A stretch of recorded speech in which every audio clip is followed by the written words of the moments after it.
selles raamatus, mis mul käes praegu on nii jutud Laiuse siniallikast, Laiuse kirikust, Endlajärvest, Männikjärvest, Kalevipoja hobuse kabja jälgedest ja nii paljudest muudestki asjadest. Selle raamatu pealkiri ongi Laiuse lugusid ja see sisaldabki Laiuse kihelkonnast kirja pandud ja siinsete paikadega seotud rahvajutte, mis on kirja pandud või ka heli salvestatud üsna pika aja vältel, ikka juba 19. sajandi teisest poolest kuni 20. sajandi teise pooleni. Me oleme praegu Laiuse mäeharjal, võiks öelda, aga siin mäeharjal jah, kõrges kohas on imelikul kombel niisugune soine koht ja selle soise koha keskel on allikas. See on kuulus Laiuse siniallikas. Tõepoolest tunti seda kaugemalgi kui siin oma kihelkonnas. Ja see siniallikas oli selle poolest kuulus, et ta oli ilmaallikas, ilmade muutmise abiline.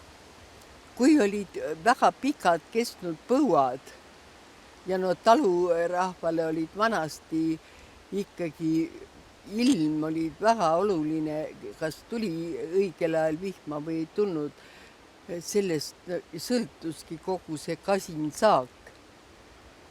Ja kui siis pikalt hakkas põud olema, siis ei olnud midagi, kui hakati rääkima, et ei ole kedagi, et tuleb minna siniallika juurde, tuleb siniallikat puhastada.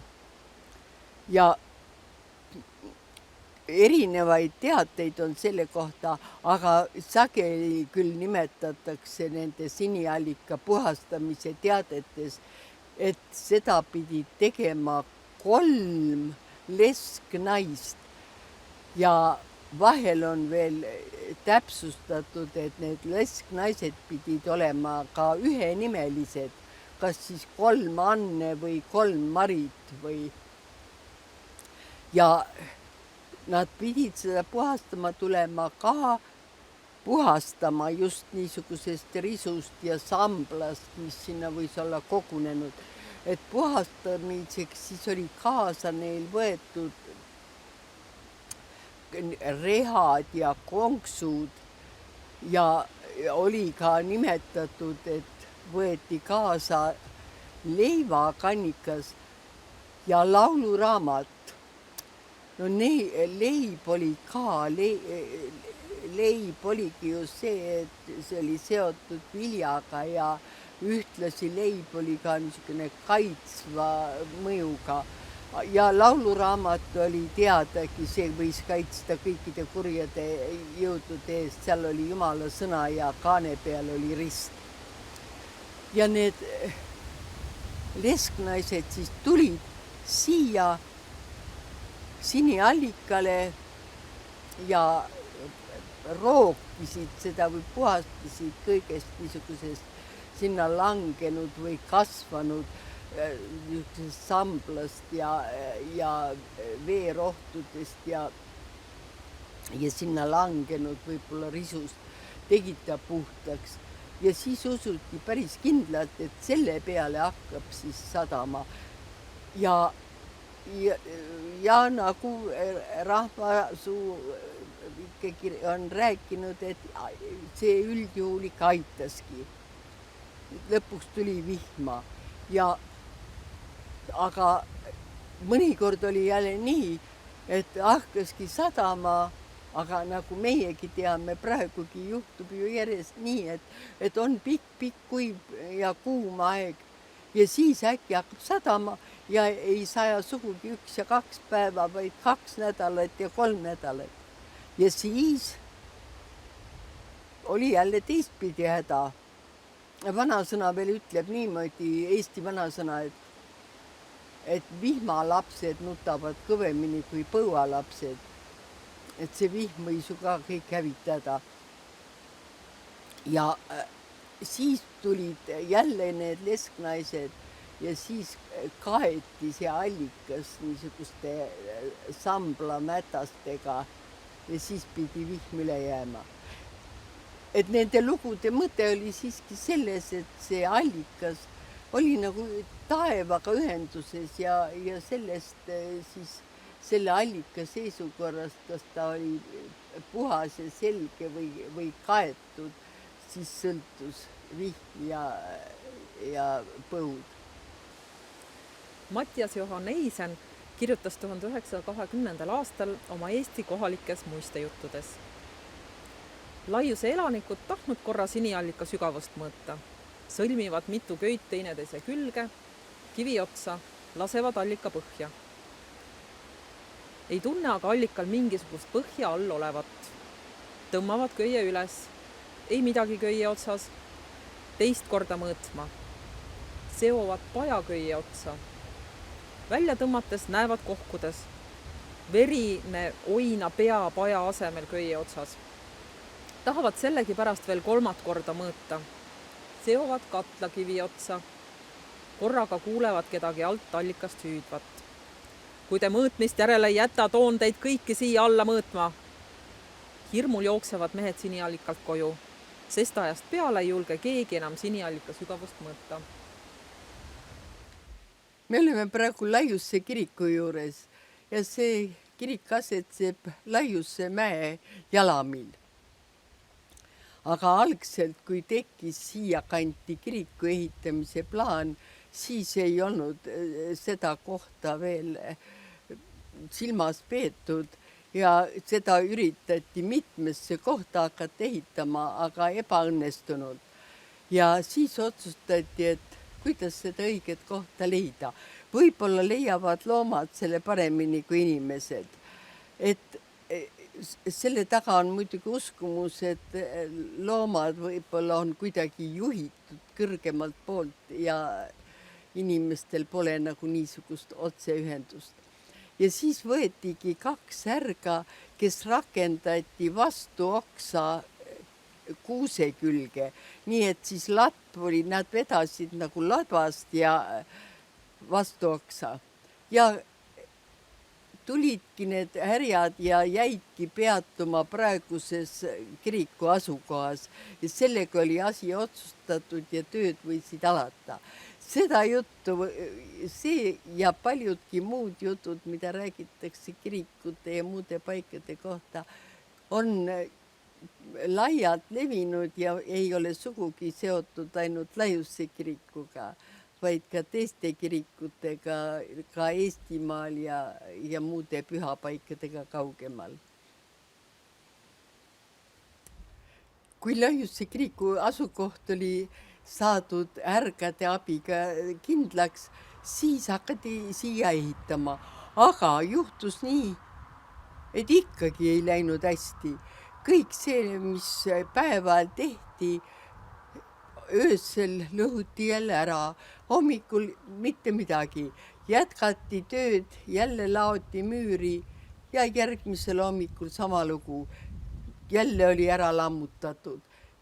Ja paistiski, et kiriku ehitamisest ei tulegi midagi välja. Aga siis oli kellelegi antud unes teada, et kui siia müüritakse 4 Jüri pead, siis jääb see püsima, see müür. Ja kirik oligi pühendatud pühale Jürile, kes oli tähtis pühaka Eesti rahvausundist. Ta oli huntide kaitsja ja hundid olidki Püha Jüri kutsikad. Ja siis, et kui on Jürile pühendatud kirik, et siis olgu 4 Jüri pealuud siin müüris ja need hoiavad selle müüri kindla. Ja siis võetigi kinni 4 Jüri nimelist meest ja nende maha raiutud pead müüriti siia kiriku müüri sisse ja sellest peale müüri sai edasi laduda ja enam keegi seda ei lammutanud ja niimoodi sai kirik valmis. Sellest jutust see oli ilmselt teadis seda mingil ajal iga inimene, kes siin Laiuse kirikus käis siin kihelkonnas ja sellepärast on sellest Eesti Rahvaluule arhiivis väga-väga mitu kirjapanekut.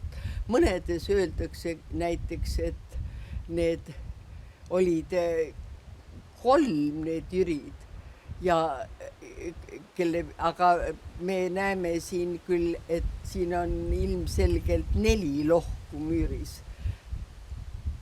Ja niisuguseid väikesi erinevusi on igal rahvajutul, kuigi jah, põhiosas on tegemist sama jutuga.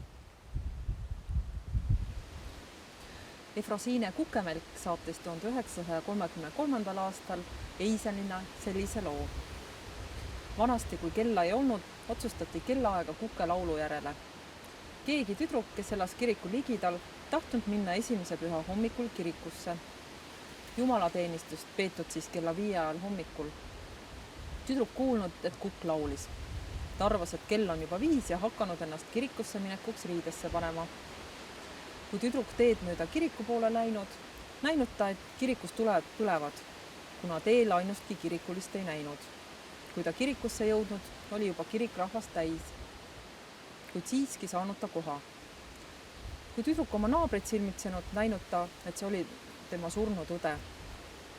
Ta küsinud õe käest, kust see olevat saanud siia. Õde küsinud tema käest niisamuti. Õde rääkinud siis tüdrukule, et kell olevat 12 ja kirikut peetavad vaimudele.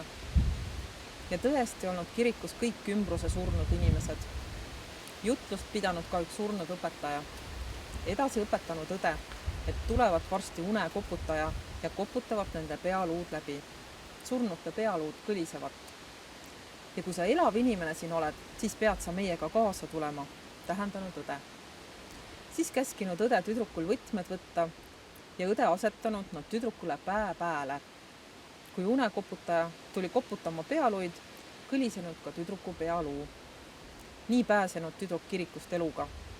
Teel näinud ta suuri ja väikesi kogusid endast mööda kihutavat ja surnu ja müüri taha kaduvat. Tüdruk tõotas, et ta enam kunagi tulede järgi kirikusse ei lähe, vaid ainult siis, kui ka inimesi on tulemas. Iga kiriku tornis on kell ja see kell on väga tähtis osa kirikust. Ja kella eest hoolitseb kellamees, kes seda lööb. Ja kunagi oli olnud nii, et selleaegsel Laiuse kiriku kellamehel oli olnud üks sulane. Ja see käis niimoodi, et ega see kellamees siis ainult ei löönud kiriku kella pühapäeviti või matuste ajal või ta tegeles ka oma majapidamise karismaad ja tal oli sulane, aga siis aeg-ajalt ta saatis selle noore mehega kella lööma, kui tal võib-olla endal oli mingi töö oma majapidamises pooleli. Ja ühel laupäeva õhtul saatiski ta selle noormehe, et mine sina löö laupäeva õhtul, et see oli siis nagu õhturahu kell, et järgmine päev on pühapäev ja inimesed tulevad kirikusse. Tööd on lõpetatud ja saatis seda õhtu kella löömas oma sulase. Noormees tuligi ja kirikusse, aga kui ta tornist jälle alla tuli siia kirikuruumi, siis ta nägi ühte preilit. See oli niisugune saksa riides, et oli näha, et ta polnud mõni lähemalt pühatüdruk. Saksa riides preili. Ja noormees nagu imestas, aga see preili kohe pöördus ise tema poole ja ütles niimoodi, et sa lähed ära, mine, aga sa jäta see kiriku uks lahti ja jäta ka võti ette, et küll mina ise pärast keeran selle kinni. No noormees mõtleski, et võib-olla on siin kirikumõisas, sel kirikuõpetajal mõned külalised, et preili tuli lihtsalt kirikut vaatama. Et ta ei pidanudki seda kummaliseks. ja tegigi nii, nagu Preili oli ütelnud, läks koju, aga järgmine hommikul pidi tema ka tulema jälle hommikul kirikusse kelli lööma, et jumalateenistuse algusest märku anda. Ja ta nägi, et kiriku uks oli lahti ja võti oli ikka ees. Siis ta pani juba imeks seda, mis Preili see oli siis. Noh, aga midagi polnud juhtunud, võti oli alles, oli vaja ainult uksed lahti teha päriselt ja siis ta pärast kuulas järgi, et kes see Preili või seal, kas olid kirikuõpetajal külalised. Ei olevat olnud, keegi ei teadnud midagi sellest Preilist. Noormees arvas, et eks see ikka pidi mingi vaim olema. 1904. aastal kirjutas Karl Voldemar Rosenstrauch üles ühe loo Männikjärvest ja saatis selle Jakob Hurdale. Enda rabas on üks ümmargune, igapidi verstalaiune järv, mida Kalevipoeg ise kaevanud, et omale kaevu teha. See järv olema kahekordne. On inimesi, kes on näinuvad, kui see teinekord peale on kerkinud. Põhi peab heinanukkude sarnane mugulik olema. Natukese aja järele peab ta ka jälle alla laskma. Järve hüütakse Männikjärveks. Me oleme praegu Kärde rahumajakese juures, õieti juba selle katuse all. See majake on omamoodi näide, kuidas pärimus tekib ja kuidas kinnistub mingi kohale. Selge on see, et ajalooliselt oli sõlmitud 1661. aastal Venemaa ja Rootsi vahel üks järjekordne rahuleping, mis oligi Kärdes. Aga kus see Kärde paik täpselt oli, võimalik, et see oli koguni mõisas, aga mingil ajal juba võib-olla 100 aastat, võib-olla veel rohkem sellest rahulepingu sõlmimisest mööda hakati pidama ühte väikest majakest selleks, kus see rahuleping sõlmiti. Ja nüüd on siis sellest juba mööda mitu sajandit ja see majake on mitmeid uuenduskuure läbi teinud ja praegu näeb suhteliselt kõbus jälle välja. Ja kõik teavad seda Kärde rahumajakesena ja see on märgitud vaatamisväärsuste hulgas ja siin käivad inimesed Eestist ja mine tea ehk kaugemaltki siis seda ajaloolist kohta vaatamas. Muidugi see Kärde rahuleping ei jäänud sugugi viimaseks, mis siis nende Venemaa ja Rootsi vaheliste sõdade käigus sõlmiti. Aga üks etapp siis lõppes tõesti selle Kärde rahuga. Me oleme praegu siin Kärdemäel ja siin paistab taustal niisugune kivi, mis on hauatäis ja seda on rahva suus nimetatud Preili kiviks. Tegelikult see Preili, kes siia on maetud siia 1903. aastal, natuke siis üle 100 aasta tagasi, aga ta varsti muutus vaatamisväärsuseks ja siia käidi. See oli ilus koht ja väidetavalt see Kärde paruni tütar maetigi see Preili siia sellepärast, et ta oli eluajal armastanud selle koha peal käia istumas ja väidetavalt veel paistis siis sellel ajal möödunud sajandi alguses siia kätte ka Endla järv. Kindlasti paistis Endla järv kätte veel palju aastakümneid varem Fehlmannile, kes kirjutas ju muude kunstmuistendite kõrval ka loo Endla järv ja Juta. Ja temagi väitis, et Kärdemäelt paistab hõbedaselt helkimas Endla järv, aga praegu on muidugi esiteks Endla järv väga palju kinni kasvanud ja muidugi ka vahepeal on muutunud need maastikud, et võib-olla heinamaade asemel on metsad ja kõik on muutunud. Endla järv ja Juta, kirjutas Feldman, ja see oli niisugune asi, et tegelikult ei teadnud Eesti rahvas enne Feldmani Jutast mitte midagi. Aga ka Juta muutus nagu uuema pärimuse osaks ja hiljem inimesed rääkisid isegi üks kivi, et see oli Juta kivi, mis on Endla järve ääres, et see on Juta kivi. Feldmani muistend jõudis nagu rahva suhu tagasi, võiks öelda. Endla järves on palju kalu ja seal on ka veelinde. Ja ühe toreda loo kõneles murdekoguja Ellen Turule Endla külas elav Marie Sookail. See oli umbes 70 aastat tagasi, kui ta seda jutustas ja ta ise oli siis 70-aastane. Et see võis siis toimuda ehk niimoodi nüüd 100 aastat tagasi see lugu. Et nagu Marie Sookail ütles niimoodi, et oli olnud üks mees, et ta pole suuremat töömees olnudki, oli kolandaga muud kui püssiga metsi mööda.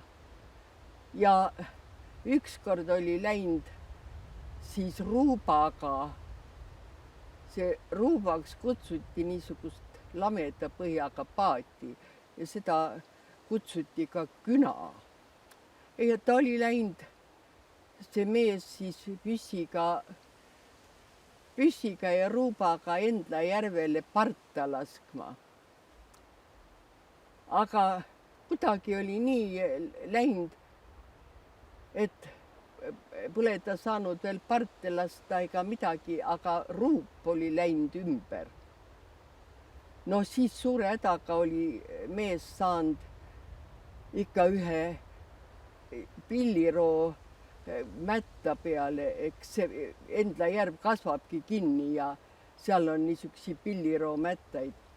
Ta oli saanud kuidagi ronida selle pilliroo mätta otsa ja koer oli ka tulnud temaga sinna pilliroo mätta otsa. Tal oli koer ka seal ruubas olnud. Noh, aga olid seal mätta otsas, aga mätas oli hakanud ikka vajuma.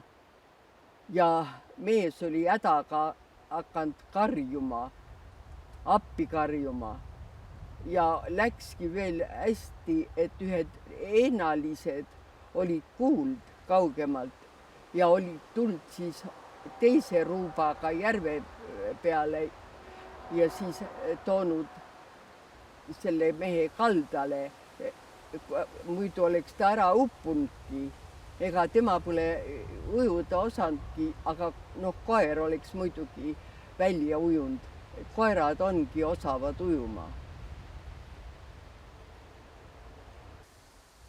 1895. aastal kirjutas Karl Voldemar Rosenstrauch Kalevipoja hobuse jalajälgedest sellise loo. Simunast laiuse poole tulla on tee ääres paaris suured augud. Kaunis palju ja kõik reas. Rahvas räägib, et Kalevipoeg oma hobusega sealt kord läbi on läinud ja need siis hobuse jäljed olevat. Selli juures Tagametsa krundi peal on metsa üks pikergune lohk jäänud, mille otsad kinni käivad. Rahvas räägib, et Kalevipojal korra kurvad päevad on olnud ja tema siis laulu olema hakanud tegema. Seal kohas olema ta siis ringi käinud ja laulu teinud. Me olime praegu Kõola küla maadel. Kõola küla oli vanasti Vaimastvere vallas, kuulus Vaimastvere valla alla ja Vaimastvere vald jällegi on laiuse kihelkonna niisugune nurkmine vald, mis puutus juba ka Virumaaga kokku. Ja siin Kõola küla väljal oli vanasti mets, niisugune madal soine mets ja selle metsa sees oli mägi. See oli muidugi jälle ka madal eestimaine mägi, aga selgelt eristus ümbritsevast ometi. Sellel mäel oli 2 nime, oli Kullamägi ja siis ilmselt sellest Kullamäest lühenenud Kullamik. Eesti Rahvaluule arhiivis on 2 juttu selle Kullamiku kohta ja ühe on kirja pannud juba 19. sajandil rahvaluule koguja Jüri Remmelg, kes küll elas oma elu põhiliselt Reastvere külas, Laius-Tähtvere vallas või Sadala vallas, aga ta oli pärit Vaimastvere vallast ja ta teadis seda. Aga teise jutu samast mäest jutustas mulle endale veel siin üks viimane vana perenaine, kes lähedal elas. Ja juttude järgi oli see Kullamägi saanud nime sellest, et sellesse oli maetud kas kuldtõld või tõld, mis oli kuldrahasid täis. Ja vähemalt minule kinnitas minu jutustaja, et olevat isegi inimesed käinud seal kaevamas ja püüdnud seda kuldtõlda sealt üles leida, aga muidugi ilma asjata. Ja mina olen seal käinud ise, kui see mägi oli veel olemas, aga ei mäleta küll, et seal oleks näha olnud mingeid suuremaid kaevamise jälgi. See oli muidugi ikkagi seotud selle Rootsi pärimusega. See oli ikkagi Rootsi kuldtõld. Kui me rääkisime Kärdes rahumajakesest, siis siin on jah, seda Rootsi pärimust on Laiuse kihelkonnas päris palju. Aga nüüd on jah, mägi ei ole enam, metsa ei ole enam ja on lageväli. Nii ongi see maastike muutumine. Me oleme praegu Raduvere külamaadel siin ja Raduvere küla on Laiuse kihelkonnas ja kogu Eestis kuulus selle poolest, et see oli mustlaste küla. Muidugi ei elanud siin ainult mustlased, vaid ka päris tavalised Eesti talupered, aga siin olid ka mustlastel majad ja ega nad ei olnud siin kogu aeg paigal neis majades.